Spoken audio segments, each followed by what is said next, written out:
Hey y'all, I'm so sorry we got cut off yesterday. Sometimes technology. But now unto him who is able. This is Galatians 3:20. Which most of us, we know by heart. We quote it a lot, right? Now unto him who is able, the Amplified says, by, in consequence of, the action of his power. He's able because of his power. The power that is at work within us, inside, remember that's that inner man, is able to carry out his purpose and do supernaturally far over and above all that we dare ask or think, infinitely beyond our highest prayers, desires, thoughts, hopes, and dreams. To him be the glory. Think for, however long you want to think about it. These greats, they started off not great, by the way, that we're reading about and that we're studying.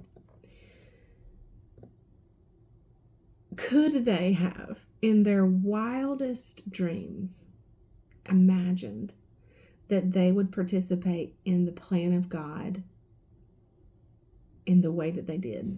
That they would have seen all that they saw and experienced. And it was grace working even in the Old Testament. It was his goodness and unmerited favor that rested on these individuals for certain and specific times. But now grace is not just for one person or one time. Grace is always available to us.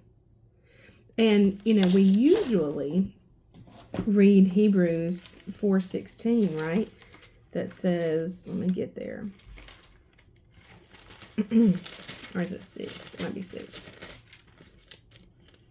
No, that's 4.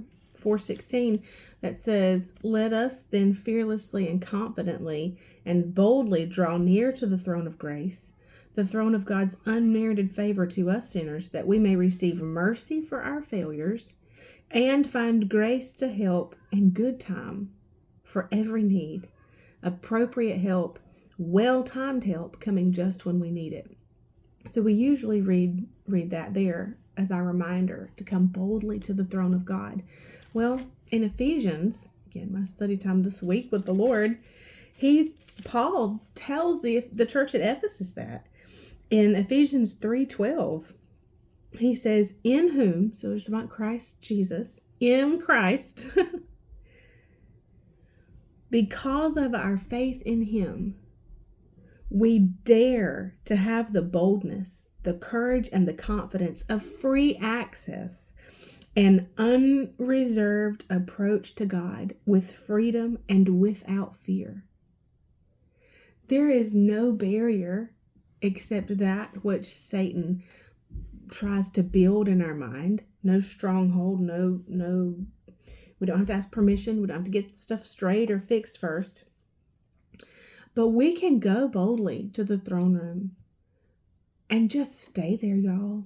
Sometimes we need to just stay there. And we receive when we go to the throne room.